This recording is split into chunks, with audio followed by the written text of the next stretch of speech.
All right, well, hello physical science students, and welcome to this video lecture that's going to go through ionic compound structure and covalent compound structure. The way that we're going to look at the structure of these compounds is through Lewis dot structures, and we have very specific rules or techniques, I guess maybe is the better word, when we do Lewis dot structures for these compounds. So we're going to start out with ionic compounds, and remember, ionic compounds come about because of a bond between a metal and a nonmetal. Okay, metals, they want to lose electrons, so they get a positive charge, and nonmetals gain electrons, so they get a negative charge. So now we have a positive and a negative. Those opposite charges then attract, and that's how that ionic compound is actually created. So just jumping right in here, let's say that we have potassium and, I don't know, let's say we have sulfur, okay? So how we need to begin this is the first step, and I think it makes it very, very easy to then create the Lewis dot structure for the compound. The first step that I want us to do is draw the Lewis dot structure for those elements as they sit on the periodic table. So for potassium, because it's in group 1, it has 1 valence electron. Now sulfur, it is in group 16, so it has 6 valence electrons.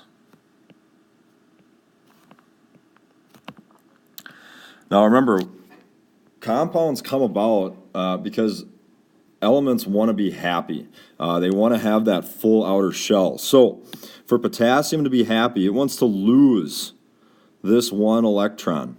Okay? If it loses that 1 electron, potassium is going to end up with a positive charge. Okay? Whenever you lose electrons, you become more positive. Now sulfur, it wants to gain 2 electrons. Okay, so what happens in this ionic compound, potassium is going to donate this electron to sulfur. Okay, so if I draw that over here, I'll just draw that like that. Okay, a little X. Notice that sulfur's still not happy because it has just a free electron here. So it actually wants to gain 2. So with that being said then, we need 2 potassiums. If we have 2 potassiums, those 2 potassiums each donate their 1 free electron, so sulfur then becomes happy. So how we finish this up is we draw brackets like this, and we put that nonmetal in the brackets, and we show that nonmetal now has a full outer shell. Now, because sulfur gained 2 electrons, it becomes more negative. Okay, it added 2 negative charges, so the charge on sulfur then is -2. Okay, so there's how we show the structure of an ionic compound. The first big step, again, is to draw those Lewis dot structures for the elements as they sit on the periodic table. That helps you see how many electrons the metal needs to lose and how many that nonmetal needs to gain. And therefore, that helps you figure out the ratio that you need within that ionic compound. And by ratio, I mean how many metals do you need and how many nonmetals do you need. All right, so now moving on from ionic compounds to covalent compound structure. Remember, covalent compounds occur between 2 nonmetals. And that compound is actually created through a sharing of electrons. It's no longer a transfer of electrons from metal to nonmetal like we do in ionic compounds, but now we're actually sharing electrons between nonmetals. So jumping right in again, let's say that we have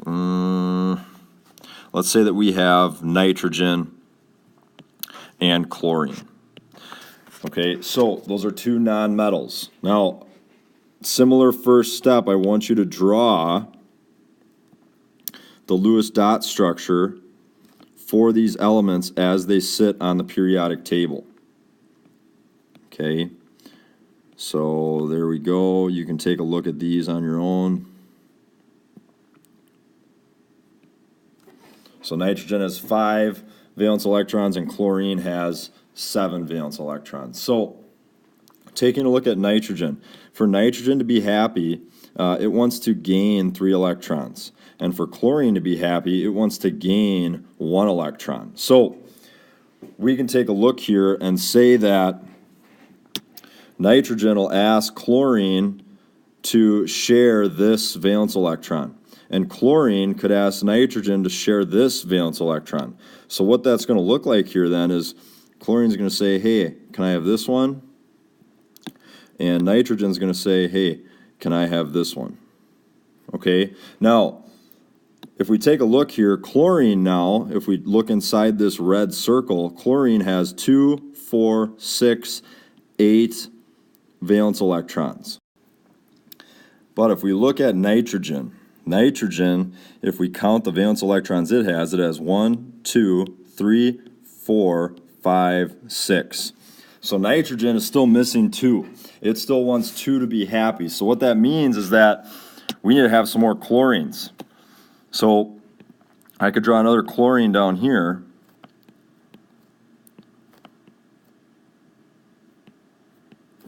And now the same sort of sharing is going to go on here. So chlorine, this chlorine is going to say, hey, can I share this one? And this nitrogen is going to say, hey, can I share this one? So what that's going to look like then, we can have this, okay? And then we can have this right here. Okay? So this chlorine atom now is happy because it has 1, 2, 3, 4, 5, 6, 7, 8 valence electrons, but nitrogen is still not happy because nitrogen has 1, 2, 3, 4, 5, 6, 7. Okay, so we need to actually add one more chlorine, and this is going to get a little messy here. So I'm going to add one more chlorine.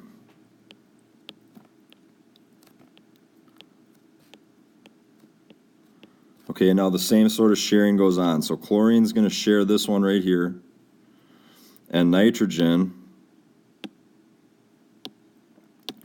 is going to share, well, let's see here, what color do I want to use? Nitrogen's just going to share this one right here.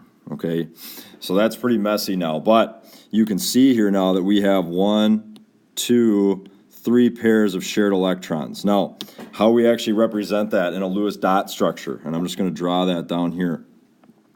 We're going to put nitrogen in the middle, and we represent these shared pairs of electrons with just dashes, okay? All this is a single pair, okay? So a single pair just gives one dash, okay? And now attached to each of those dashes, we have those chlorines. Now, we're not done yet because we need to actually show these free pairs of electrons that are still attached to the chlorine.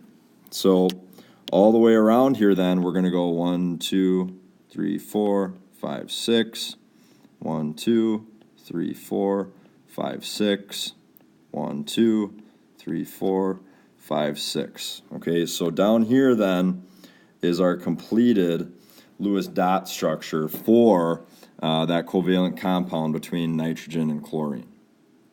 Okay, so really I can simplify this down because this looks really complicated up here. I can simplify this down by saying that when we had that nitrogen, okay, we just had that nitrogen, we saw that it had, and I call them stragglers, it had 3 stragglers.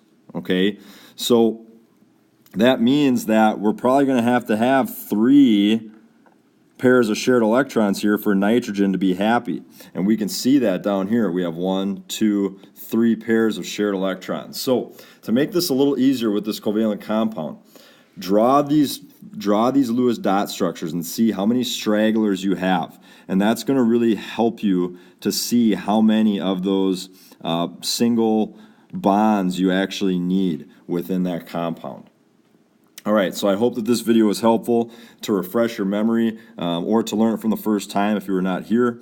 If you have any questions, shoot me an email, and have a great weekend. Take care.